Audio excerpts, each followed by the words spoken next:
our guy Sale coming in here. Need Yoan to get worked up.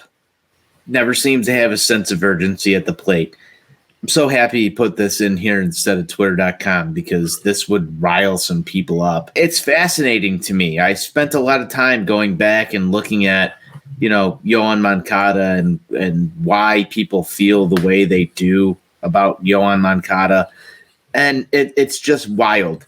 Jake Berger, you just read off a stat there, has the game-winning hit in the last 4 games. Man, that's what I thought that Yoan Moncada would be doing when you traded a future fucking Hall of Famer for him. Sometimes ball players just have to have TW.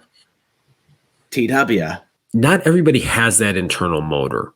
There are a lot of guys that do, and there's just some guys that simply don't. And I think that is the one big differentiator, at least for me. And Sal, you're bringing up another great point here. Jose Abreu does have that.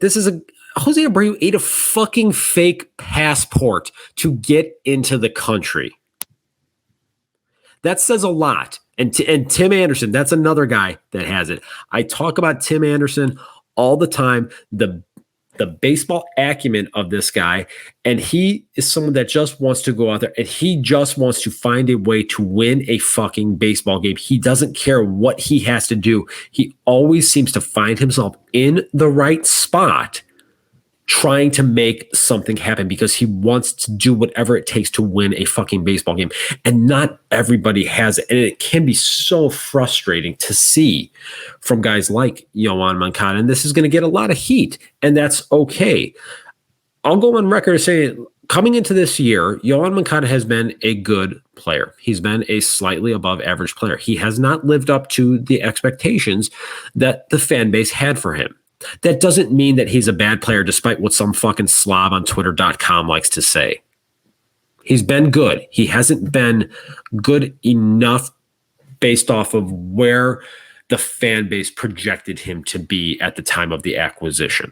No, but that's just the thing, man. Like, everybody's going to dig in their trenches and try and be right or wrong on every single player, on every single topic and everything.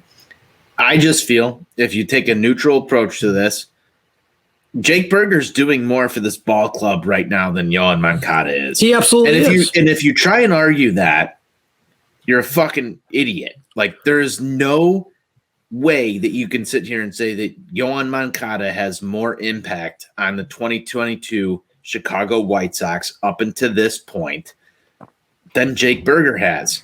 And here's your first round draft pick. He's got his own trajectory. He's got his own story. The two stories could live independently of each other. Unfortunately, they're intertwined. And people are going to have a hard time trying to dissect that because they play, unfortunately, the same position for the Chicago White Sox. You have to find a way to get that bat in your lineup every day. If I'm sitting here and I'm Rick Hahn or I'm Tony La Russa or I'm anybody in the front office, that's a huge predicament for me right now. And not a lot of people want to talk about how big of a predicament that is because you've got a first-round draft pick and then you've got the guy that you traded a future Hall of Famer for fighting for at-bats. You have positional depth. The choice to make is really hard here because what one guy is providing you right now in the short term, I don't know the answer for the long term, Steve. I don't. I'm not willing to make a bet on it. I'm happy I'm not in Rick Hahn's shoes, but holy shit, it's good to have positional depth because it allows you the fact to even be in that situation in the first place. No, you're 100% right, Anthony. From my perspective, we're in a position with this team that you have to ride the hot hand right now. You can't afford to keep giving games away. Like I said, they're 5 games back. They're 4 back in the loss column. You're in a pivotal spot here. You just simply cannot fall too far behind. You have to keep this thing close. And as a result of that, you have to play the hot hand. If that's going to hurt some people's feelings because of former prospect pedigree or what have you, so be it.